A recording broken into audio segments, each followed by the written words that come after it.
ఉన్న బంగారాన్ని విడిపించి ఆ రోజు ఆన్లైన్ రేటుకే మేము కొంటాం. Sharma gold company.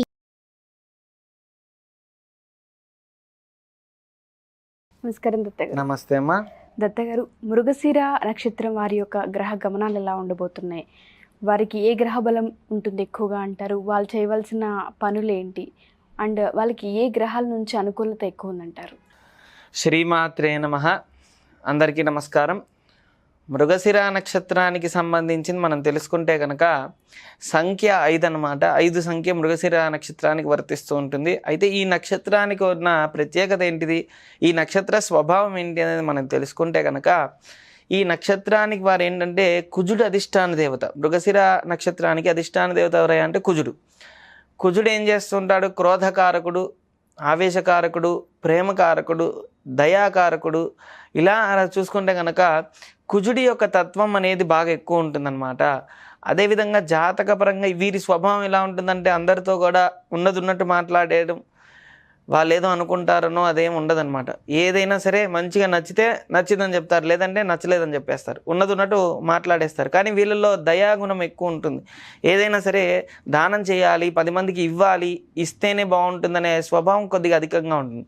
తీసుకోవడం అలానే ఉంటుంది, ఇవ్వడం కూడా అలానే ఉంటుంది మృగశిర నక్షత్రం వారు.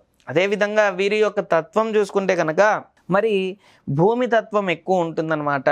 అదేవిధంగా తమో గుణం, సహజంగా గుణం మనం చూసుకుంటే కనుక తమో గణము అంటారు. గణం అన్న గుణం అన్న ఒకటే స్వభావం. అంటే నేను చెప్పబోయేది ఏంటంటే గణము అన్న గుణం అన్న ఒకటే స్వభావం.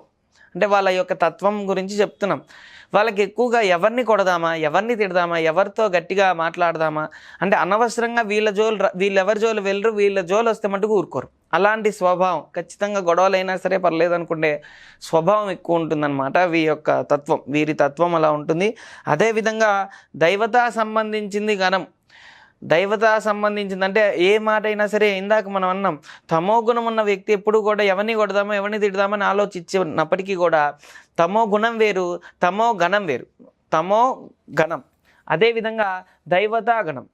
దైవతా గణానికి సంబంధించిన వాళ్ళు ఏంటంటే వీళ్ళ జోలు వస్తే ఎవరిని ఊరుకోరు. ఎక్కువ కోపిష్టిగా ఉన్నా, కోపంగా ఉన్నా, క్రోధంగా ఉన్నా ఎవరైనా సరే వీళ్ళ జోలు వస్తే ఊరుకోరనమాట. అయితే జాతక పరంగా అమ్మ మరి ఈ నక్షత్రానికి అధిష్టాన దేవత కుజుడు కాబట్టి కుజుడికి కొన్ని గ్రహాలు పడుతుంటాయి, కొన్ని గ్రహాలు పడకుండా ఉంటాయి. అంటే మిత్రగ్రహం, శత్రుగ్రహం అని 2 ఉంటాయి అన్నమాట. కాబట్టి కుజుడు, శుక్రుడు, బుధుడు శత్రుపరంగా ఉంటుంది. శని కూడా అంటే ఇద్దరికి అసలు ఇంకా పడదు. శుక్రుడు, బుధుడు, అదేవిధంగా శని, ఈ 3 గ్రహాల పరంగా చూసుకుంటే ఈ యొక్క నక్షత్రం వారికి కాస్త రివర్స్లో ఉంటుందని చెప్పి అర్థం అన్నమాట. అదేవిధంగా చూసుకుంటే వీరి యొక్క కుజుడి యొక్క అధికమైన ప్రభావంతో ఉద్రేక స్వభావం, కోపం ఎక్కువ ఉండటం జరుగుతూ ఉంటుందన్నమాట. జాతక పరంగా మనం క్షుణ్ణంగా పరిశీలిస్తే వీళ్ళ జాతకంలో ఎక్కడైనా సరే 12 స్థానాల్లో కనుక గ్రహం అయితే రవిగ్రహం నుంచి రవి ఆరోగ్యకారకుడు. అదేవిధంగా ఆరోగ్యం బాగుంటే కనుక రవి బాగున్నట్టు, ఆరోగ్యం బాగాలేకపోతే రవి నీచంగా ఉన్నట్టు, తండ్రి నుంచి కానీ అదేవిధంగా పితృ సంబంధమైన దోషాలు ఉంటే కనుక చంద్రుడు, రవి ఈ 2 గ్రహాలకు సంబంధించినవే కాబట్టి మాతృదోషం, పితృదోషం. కాబట్టి రవిచంద్రులు కలయిక వాళ్ళిద్దరూ కనుక జాతకంలో ఎక్కడైతే నీచంగా ఉంటారో అప్పుడు మానసికంగా, శారీరకంగా సమస్యలు కలుగుతూ ఉంటాయన్నమాట. ఇది నివారణ జరగాలంటే 10 రోజుల పాటు ఖచ్చితంగా కూడా ప్రతి నిత్యము అన్నదానం చేస్తూ ఉండటం మంచిది. అంటే మనకు వేలకు వేలు పెట్టలేమండి. అంటే వాళ్ళ శక్త్యానుసారం కనీసం మినిమంలో నెలకొకసారి అయినా సరే ఒక 10 మందికి అన్నదానం చేస్తే కనుక మరి మృగశిర నక్షత్రం వారు ఆరోగ్యంగా, మానసికంగా సమస్యలు లేకుండా ఉంటారనమాట. చంద్రుడు నీచంగా ఉంటే తల్లి నుంచి సపోర్ట్ లేకపోవడం, భార్యకే సపోర్ట్ ఇస్తున్నావురా అంటూ ఉండటం, అంటే ప్రతి విషయంలో అలా మానసికంగా ప్రతి విషయంలో సమస్యగా ఉంటుంది. అలాంటి సమస్యలు లేకుండా ఉండటం ఇవన్నీ కూడా ఖచ్చితంగా జరుగుతుంది. చంద్రుడు నీచంగా ఉంటేమో బాగా బాధలు ఉండటం, అనవసరమైన విషయాల్లోనే గొడవలు ఎక్కువ ఉండటం, అన్నం తినేటప్పుడే కంచాలు ఇసర కొడుతూ ఉండటం, వీళ్ళ కోపం అధికంగా ఉండటం వల్ల అప్పు ఎక్కువ ఉండటం, ఏదో మాట వరుసగా అప్పు అడగంగానే ఇచ్చారు కదా అని చెప్పి మాట అంటూ ఉండటం, వీళ్ళు పడుతూ ఉండటం. అంటే ప్రతిదీ మనం తెలుసుకోవాలమ్మా. ఎక్కడైతే దోషం ఉందో దాన్ని పరిహారం చేసుకుంటే ఆటోమేటిక్గా ప్రశాంతత వస్తుంది. కాబట్టి జాతకంలో ఒకవేళ వీరికి ఈ విధంగా కనుక నీచంగా ఉంటే ఈ ఫలితం ఉంటుంది.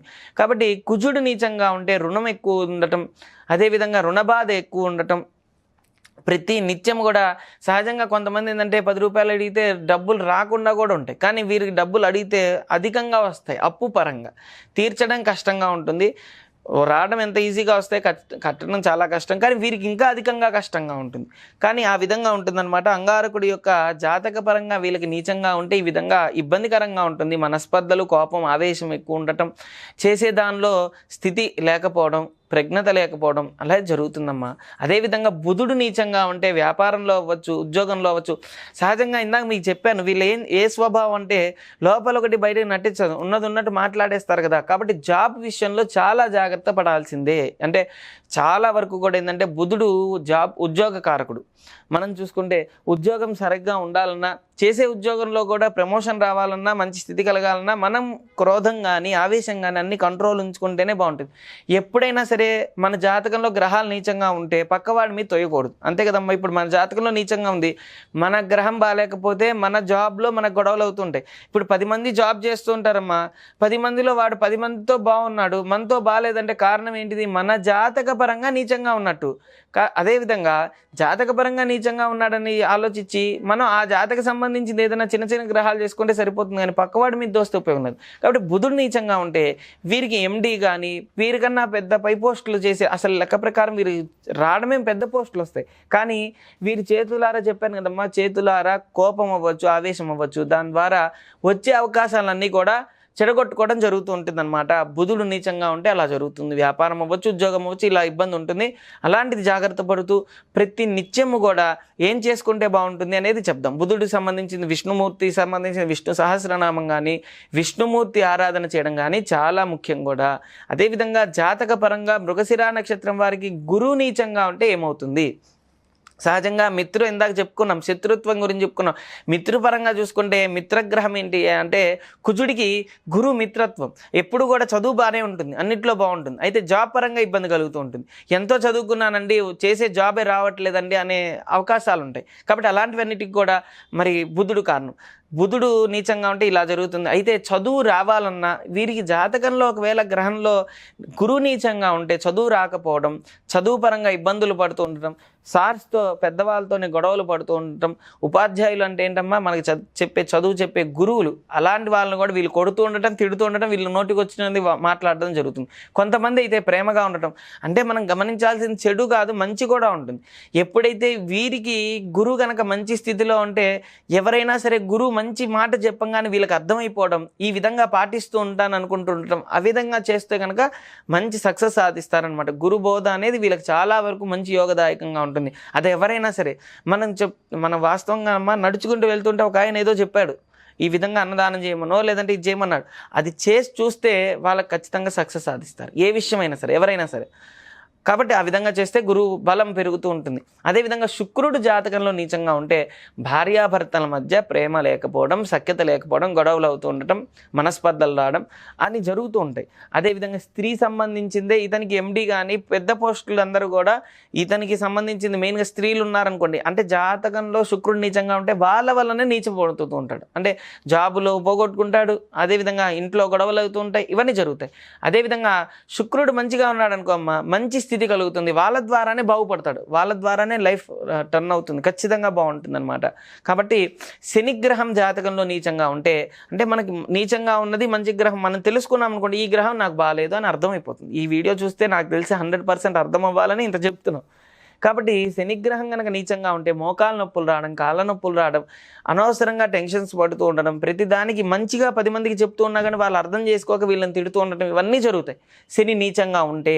అయితే ఇప్పుడు ప్రజెంట్ ఏంటంటే అర్ధ భాగం చూసుకుంటే కనుక మరి మిథునానికి వస్తుంది, కాబట్టి మిథునాన్ని నుంచి అష్టమ శని జరుగుతుంది, కాబట్టి గొడవలు అవుతుండటం, మనస్పర్ధలు రావడం ఇట్లాంటివి జరుగుతాయి. చాలా జాగ్రత్తగా ఓర్పుగా ప్రతి విషయంలో జాగ్రత్త పడుతూ ఎక్కువ శాతం వాకింగ్ చేస్తే శని భగవానికి ప్రీతికరం, కాబట్టి నడవడం అనేది చాలా ముఖ్యం. నడుస్తూ ఉంటే కనుక మంచి సక్సెస్ సాధిస్తారు, అన్నిట్లో బాగుంటుందన్నమాట. శని కవచం చదువుకోవడం వల్ల మంచి ఫలితం వస్తుంది.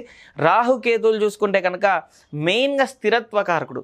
ఒక స్థిరమైన జాబ్ చేయడానికి, స్థిరంగా ఉండటానికి, ప్రశాంతతకి మెయిన్గా 18 రకాలుగా రాహు ఇబ్బంది పెడుతుంటాడు. ఇలాంటివన్నీ నివారణకి దుర్గా సప్తశ్లోకి చదువుకొని రాహుగ్రహ అధిష్టాన దేవత పూజ చేసుకుంటే కనుక మంచి ఫలితం వస్తుంది. ఏదైనా సరే అమ్మా, ఈ 9 గ్రహాల్లో రవిగ్రహం బాగాలేకపోతే రవి కవచం చదువుకోవడం, చంద్రగ్రహం బాగాలేకపోతే చంద్రకవచం చదువుకోవడం, అంగారకుడు కుజుడు బాగాలేకపోతే కుజ కవచం చదువుకోవడం, బుధ కవచం, బృహస్పతి, శుక్ర కవచం, శని కవచం, ఇవన్నీ కవచాలు గూగుల్లో వస్తాయి. ఇవన్నీ నాకు తెలియదండి, నాది ఏ నక్షత్రం నాకు తెలియదు స్వామి అంటే కనుక ఏం టెన్షన్ పడకూడదు. మనకి బాగా గ్రహ బాధలు ఎక్కువ ఉన్నప్పుడు ఖచ్చితంగా తల మీద స్నానం చేసి నవగ్రహ కవచం చదువుకోవాలి. స్వామి నాకు జ్వరం వచ్చింది నా వల్ల కాదంటే ప్రశాంతంగా మామూలు స్నానమైనా చేసి తలకి విభూది రాసుకొని కనుక మనం చూసుకుంటే కనుక శని కవచం నుంచి నవగ్రహ కవచం గూగుల్లో ప్రతి ఒక్కటి దొరుకుతాయి. అవి కూర్చొని చదువుకోవడమే మనకు కావాల్సింది. ఒక 10 నిమిషాలు ఆ నవగ్రహాలకు కేటాయించి చదువుకుంటే అమ్మ సత్ఫలితాలు శీఘ్రంగా వస్తాయి. పరిపూర్ణమైన ఆరోగ్యంతో మరి మృగశిర నక్షత్రం వారు సుఖ సంతోషాలతో ఉంటారనమాట. Thank you Dattayya garu. Thank you. ఓం శ్రీ దత్తాయ నమః, శ్రీ దత్తాత్రేయాయ నమః. సుమన్ టీవీలో మీ పర్సనల్ అండ్ బిజినెస్ ప్రమోషన్స్ కోసం కింది నెంబర్కి కాంటాక్ట్ చేయండి.